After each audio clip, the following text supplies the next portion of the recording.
नमस्कार विद्यार्थी मित्रांनो, मी योगेश अरुणराव लांडगे आपणा सर्वांचं माझ्या यूट्यूब चॅनलवरती स्वागत करतो. आपण मागच्या लेक्चरमध्ये property of geometric mean, similarity and right angle triangle, Pythagoras theorem, converse of Pythagoras theorem सर्व आपण टॉपिक्स पाहिले. त्यांचा यूज करून आपल्याला प्रॅक्टिस सेट नंबर 2.1 सॉल्व्ह करायचा आहे. तर यामध्ये example number 1, identify with reason which of the following are Pythagorean triplet. अशा प्रकारचा जर क्वेश्चन आला, काय आपल्याकडे which of the following are Pythagorean triplet, कोणत्या पायथागोरियन ट्रिपलेट आहेत असं यांनी तुम्हाला इथे यामध्ये विचारलं. मग आता यामध्ये आपल्याला माहिती आहे की जर तुम्हाला कोणतेही एनी 3 नंबर्स हे जर पायथागोरियन ट्रिपलेट आहेत हे जर दाखवायचं असेल तर आपण काय करतो, तर यामध्ये सर्वात मोठा नंबर म्हणजे मीन्स लार्जेस्ट नंबर पाहायचा. largest number square, if largest number square is equal to sum of square of remaining two number, then this is the Pythagorean triplet. आणि कशावरून, तर कॉन्व्हर्स ऑफ पायथागोरस थेरम याच्यावरून. ठीक आहे. मग आता हे जे काही दिलं तर इथे आपण सुरुवातीला म्हणणार लार्जेस्ट नंबर, जे काही गिवन नंबर आहेत यापैकी लार्जेस्ट नंबर कोणता आहे आपल्याकडे, 5. ठीक आहे, लार्जेस्ट नंबर 5. मग इथे आपण काय करणार, याचा square means 5 square and 5 square equal to 25. याला देणार मी इक्वेशन नंबर 1. नेक्स्ट नंबर मध्ये sum of square of smallest number means small number म्हणजे काय राहील, 3 स्क्वेअर प्लस 4 स्क्वेअर म्हणजे काय होते आपल्याकडे 9 प्लस 16 आणि 9 प्लस 16 म्हणजे अगेन किती होते आपल्याकडे 25. याला देऊ आपण equation number 2.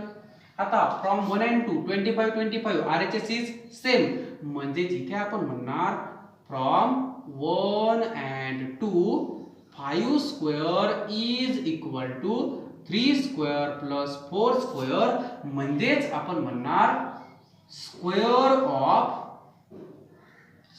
Of largest number is equal to sum of square of remaining two number किंवा other two number remaining two number, and therefore by the converse of Pythagoras theorem, Pythagoras थेरमच्या converse मरून आपण काय म्हणणार 3 4 5 किंवा 3 5 4 is a Pythagorean triplet. म्हणजे प्रत्येक वेळेस आता आपण काय करणार, जर तुम्हाला पायथागोरियन ट्रिपलेट आहे असं जर शो करायचंय किंवा आपल्याला आयडेंटिफाय करायचं, यावेळेस लार्जेस्ट नंबर बघायचा, त्याचा स्क्वेअर करणार, रिमेनिंग 2 नंबर आहेत त्यांचे स्क्वेअर घेऊन त्यांची सम दोन्ही जर इक्वल आल्या तर कॉन्व्हर्स ऑफ पायथागोरस थेरम हे काय राहील पायथागोरियन ट्रिपलेट. आणि जर येत नसेल तर आपण म्हणणार it is not a Pythagorean triplet. असंच तुम्हाला यामध्ये एक सब क्वेश्चन नंबर 2 आहे. आता या 3 नंबर मध्ये 4 9 12 लार्जेस्ट नंबर इज, इथे आपण म्हणणार largest number is equal to 12. मग आता आपण काय करणार, लार्जेस्ट नंबरचा स्क्वेअर मीन्स 12 स्क्वेअर किती होते आपल्याकडे 144. इक्वेशन नंबर 1 देणार. बरोबर आहे. नेक्स्ट नंबर मध्ये आता आपल्याकडे काय रिमेनिंग 2 नंबरच्या स्क्वेअरची sum means 4 square plus 9 square. 4 square means 16, 9 square is 81. दोघांची सम जर केली किती येते आपल्याकडे 97. बरोबर आहे. म्हणजे तिथे आपण म्हणणार फ्रॉम 1 and 2 हे दोन्ही इक्वल आले का नाही, म्हणजे 12 square is not equal to 4 square plus 9 square. आता हे आलं नाही म्हणजे बाकीचं आपल्याला सांगायचं काम नाही, आपण सरळ म्हणणार, आपण काय म्हणणार या ठिकाणी 4 9 12 is not a Pythagorean triplet. आणि प्रत्येक एक्झाम्पल मध्ये तुम्ही याच प्रकारे असं लिहिणार किंवा असं आपण सॉल्व करणार. ठीक आहे. Now the next example is question number 2. In figure angle MNP equals to 90. Segment NQ is perpendicular to MP. MNP, angle MNP 90 means it is a right angle triangle and NQ is perpendicular to MP. म्हणजेच आपल्याला काय दिले यांनी, तर इथे आपण म्हणणार की हायपोटेनियस वर एक अल्टिट्यूड आपण ड्रॉ केल्याच्या नंतर आपल्याला कोणकोणत्या व्हॅल्यू दिल्या आहेत. Value of MQ 9, QP 4. We have to find the value of NQ. आता म्हणजेच आपण इथे काय यूज करणार, हे सॉल्व करण्यासाठी आपण प्रॉपर्टी ऑफ जॉमेट्रिक मीन इथे आपण यूज करू. ठीक आहे. आता इथे आपण पहिले लिहिणार in triangle MNP. MNP triangle मध्ये अँगल MNP इक्वल्स टू 90. हा 90 आहे and segment NQ is perpendicular to segment MP. Overall हे जे काही सर्व तुम्ही घेतलं हे आपल्याला गिवन आहे. आणि राईट अँगल ट्रायंगल मध्ये जर हायपोटेनियस वर एखादा अल्टिट्यूड ड्रॉ केला तर आपण सांगतो की या अल्टिट्यूड कसा असतो, हायपोटेनियसचे जे कोणते दोन पार्ट आपल्याकडे किंवा दोन सेगमेंट आले यांचा तो जॉमेट्रिक मीन असते. म्हणजेच NQ square equal to MQ into QP असते. आणि आता हे सॉल्व करण्यासाठी इथे आपण म्हणणार by the theorem of geometric mean. By the theorem of geometric mean किंवा प्रॉपर्टी ऑफ जॉमेट्रिक मीन यानुसार आपण इथे काय म्हणणार, NQ square equal to MQ into QP. आता MQ QP आपण काय करणार, substituting the given values.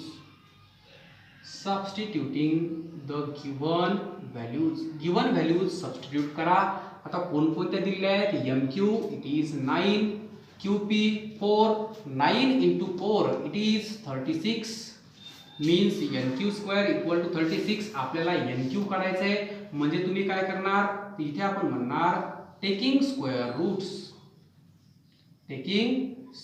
Roots on both sides. दोन्ही साइडला आपण स्क्वेअर रूट जर घेतलं तर याचं स्क्वेअर रूट होईल NQ 36, याचं स्क्वेअर रूट राहील 6 आणि म्हणून NQ इक्वल टू आपल्याकडे काय आलं 6. ठीक आहे. आता सेम यासारखंच आपल्याला एक्झाम्पल नंबर 3 पण इथे दिले. इथे आपल्याला काय दिले, इन फिगर अँगल QPR 90 नंतर PM is perpendicular to QR. पुन्हा 90 डिग्रीच्या अँगल मधून हायपोटेनियस वर अल्टिट्यूड म्हणजे परपेंडिक्युलर ड्रॉ केला. म्हणजे या ठिकाणी पण काय यूज होते, थेरम ऑफ जॉमेट्रिक मीनच या ठिकाणी पण यूज होते. मग आता तुम्हाला काय काय दिलं ते आपण पहिले इथे लिहू. इथे आपण म्हणणार in triangle QPR angle QPR equal to 90. Same यासारखंच आपण लिहिणार. नंतर PM इज किंवा segment PM is perpendicular to segment QR. Next मध्ये Q dash M dash R. मग आता तुम्ही काय करणार, by the theorem of geometric mean. By the theorem of geometric mean, geometric मीनच्या थेरम वरून आपण काय म्हणणार, इथे आपण म्हणणार PM स्क्वेअर इक्वल टू काय होईल आपल्याकडे, QM इंटू MR. आता कोणकोणत्या व्हॅल्यू दिल्या, PM स्क्वेअर. आता ह्या आपण इथे म्हणणार substituting the given values.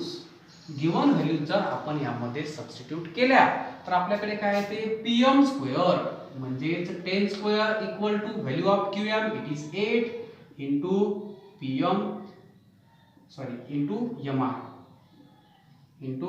MR. Next मध्ये 10 स्क्वेअर इज 100. 8 मल्टिप्लिकेशन मध्ये इकडे गेल्यावर जाईल डिव्हिजन मध्ये इक्वल्स टू MR. आता 100 ला जर आपण 8 ने जर डिवाइड केलं तर आपल्याकडे काय ते 8 1 जा 8 राहिले इथे आपल्याकडे 2, 8 2 जा नंतर राहते 4, 8 5 जा 12. ठीक आहे. पण तुम्हाला MR करायचंय का, आपल्याला MR ची व्हॅल्यू नाही काढायची आहे, आपल्याला काढायची आहे QR. आता तुम्हाला यांनी काय दिलंय नाव Q dash M dash R.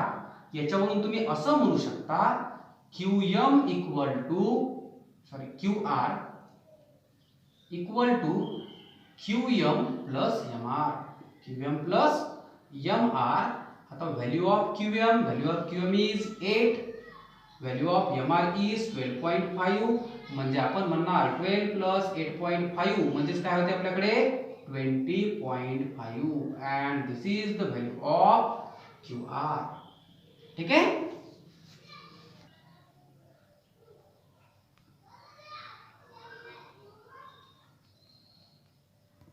Now next example is example number 4.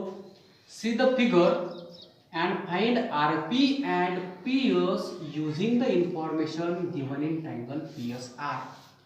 आपल्याला एक ट्रायंगल PSR दिलेला आहे. यामध्ये युजिंग द गिवन इन्फॉर्मेशन आपल्याला जे काही इन्फॉर्मेशन दिली यावरून तुम्हाला काय करायचंय RP आणि PS इथे कॅल्क्युलेट करायचं आहे. ठीक आहे. नाउ आता ही जे काही आपल्याला फिगर दिली यामध्ये SR ही जे एक व्हॅल्यू आहे SR व्हॅल्यू यामध्ये आपली लिहायची राहिली होती. ठीक आहे. SR इक्वल टू आपल्याला 6 दिले म्हणजे इन्फॉर्मेशन थोडंसं लिहायला आपलं राहिलं होते. आता इथे आपण लिहिताना इथे आपण घेऊ काय काय दिले आपल्याला. इथे आपण म्हणणार इन ट्रायंगल PSR मध्ये काय काय दिले आपल्याला angle P equal to 30. Next number मध्ये अँगल S इक्वल्स टू 90. दोन अँगलच्या व्हॅल्यू आपल्याला दिलेल्या आहेत. नंतर ही व्हॅल्यू 6 दिली आहे. आपल्याला काय करायचंय RP आणि PS दोन कॅल्क्युलेट करायचे. आता यापैकी एक अँगल 30 दुसरा 90 आहे तर इथे आपण लिहू शकतो therefore angle R equals to आपण काय लिहिणार 60. आता 60 का तर याचं रिझन आपण म्हणणार because remaining angle of triangle. आपल्या ट्रायंगलचा रिमेनिंग अँगल आहे म्हणून. ठीक आहे. मग आता हा जो ट्रायंगल आहे PSR यामध्ये एक अँगल 30 एक 60 आणि 90 आहे म्हणजेच आपण म्हणणार triangle PSR is a 30 60 90 angled triangle. म्हणजे तो कसा आहे 30 60 90 चा तो ट्रायंगल आहे. आणि तो जर आता 30 60 90 असेल तर इथे आपण थेरम ऑफ 30 60 90 यूज करू शकतो. आता थेरम ऑफ 30 60 90 आपल्याला काय सांगते side opposite to 30 is half of hypotenuse and side opposite to 60 is √3/2 of the hypotenuse. आणि यावरून पहिले आता आपण लिहू आता साइड अपोजिट टू 30 म्हणजे आपल्याकडे काय आहे SR याला आपण काय देणार SR equals to 1/2 of RP किंवा त्याला आपण म्हणणार ठीक आहे RP चा आपण हीच काय बिकॉज द रिझन आपण देणार साइड अपोजिट टू 30 च्या अपोजिट आहे म्हणून. मग आता कोणती व्हॅल्यू तुम्हाला दिली आहे आपल्याला दिली आहे SR it is 6 equals to 1/2 RP म्हणजेच आपण म्हणणार RP इक्वल्स टू 6 × 2 म्हणजे RP इक्वल टू काय होते आपल्याकडे 12. ठीक आहे. एक व्हॅल्यू आपली फाइंड झाली. आता सेकंड नंबर आपल्याला फाइंड करायचे PS कशी आहे 60 च्या अपोजिट म्हणजे इथे आपण लिहिणार PS इक्वल्स टू काय सांगते आपल्याला थेरम तर 60 डिग्रीच्या अपोजिट साइड कशी असते √3/2 ऑफ हायपोटेन्युअस म्हणजे हायपोटेन्युअस कोण आहे इथे RP √3/2 × RP again √3/2 as it is value of RP it is 12. He value आपण यामध्ये आता लिहू. आता 12 ला आपण पुन्हा 2 ने डिवाइड करू शकतो. 2 ने जर डिवाइड केलं तर आपल्याकडे येते 6 म्हणजे येईल √3 × 6 म्हणजेच काय आहे आपल्याकडे व्हॅल्यू 6√3 आणि ह्याच दोन व्हॅल्यू इथे आपल्याला कॅल्क्युलेट करायचे आहे म्हणून आपण म्हणणार आन्सर मध्ये value of RP is 12 and PS equals to 6√3. ठीक आहे. Now example number 5. ठीक आहे. आता या एक्झाम्पल मध्ये आपल्याला काय दिलंय for finding AB and BC with the help of information given in the figure complete the following activities. तुम्हाला AB आणि BC यांच्या व्हॅल्यूज फाइंड करण्यासाठी जी काही इन्फॉर्मेशन या फिगर मध्ये दिलेली आहे त्याचा यूज करून आपल्याला ए बी आणि बी सीच्या व्हॅल्यू कॅल्क्युलेट करायच्या आहे. ठीक आहे. मग आता ही व्हॅल्यू जर आपल्याला कॅल्क्युलेट करायची असेल तर इथे आपल्याला काय दिलं यांनी पहा ऍक्टिव्हिटीमध्ये A B equals to B C. A B आणि बी सी दोन्ही कशा आहेत इक्वल. आता इक्वल काय तर याचा रिझन इथे आपण म्हणणार we have given that A B equals to B C आणि A B equal to B C आपण काय घेतलं बिकॉज इट इज गिवन. ठीक आहे. मग आता इथे ऍक्टिव्हिटी बेस्डचं आता असेल तर यामध्ये आपल्याला यांनी काय दिले ए बी आणि बी सी दोघांच्या व्हॅल्यू सेम आहेत. म्हणजेच आपण जर इन जनरलमध्ये डिटेलमध्ये जर लिहायचं असेल तर दोन साईड जर कॉन्ग्रंट असतील तर यांच्या अपोजिट अँगलही कॉन्ग्रंट राहतात. म्हणजे हा आणि हा दोन्ही अँगल कॉन्ग्रंट आहे. ट्रायंगलच्या 3 अँगलची एडिशन किती असते 180. त्यापैकी एक 90 आहे. उरल्या दोघांची मेजर सेम आहे. समजा मी म्हणतो त्या दोघांची मेजर किती आहे एक्स एक्स म्हणजे तिघांची sum equals to 180. X plus X किती होते 2x इक्वल्स टू 180 प्लस 90 इकडे गेल्यावर मायनस 90. 180 मधून 90 जर गेलं तर राहते 90. x इक्वल्स टू 90/2 म्हणजे x ची व्हॅल्यू किती येते 45. म्हणजे इथे सरळ सरळ ए बी आणि बी सी कॉन्ग्रंट आहेत. याचा अर्थ या दोनही अँगलच्या व्हॅल्यू किती आहेत आपल्याकडे तर या दोघांच्या व्हॅल्यू 45 आहेत. आणि म्हणून इथे आपण म्हणणार अँगल बी ए सी याची व्हॅल्यू किती लिहिणार आपण 45. मग आता आपल्याकडे काय झाला हा पण अँगल 45 झाला हा पण 45 झाला. मग आता आपण इथे काय करणार थेरम ऑफ 45 90 आपण इथे यूज करणार. And by using the theorem of 45 90 तो थेरम काय सांगते आपल्याला की परपेंडिक्युलर साइड्स किंवा ज्या कॉन्ग्रंट साइड आहेत यांची व्हॅल्यू कशी असते हायपोटेनियसच्या 1/√2 टाइम्स. आता इथे परपेंडिक्युलर साइड म्हणजे कोणत्या ए बी बी सी दोघांची व्हॅल्यू इक्वल आहे आणि कशी असेल ती तर 1/√2 इंटू ए सी. तर ऑलरेडी दिलेलंच आहे हे आपण लिहू. इथे पण काय राहिलं आपल्याकडे सॉरी इथे आपल्याला पहिलेच नाव घ्यायला लागेल ना.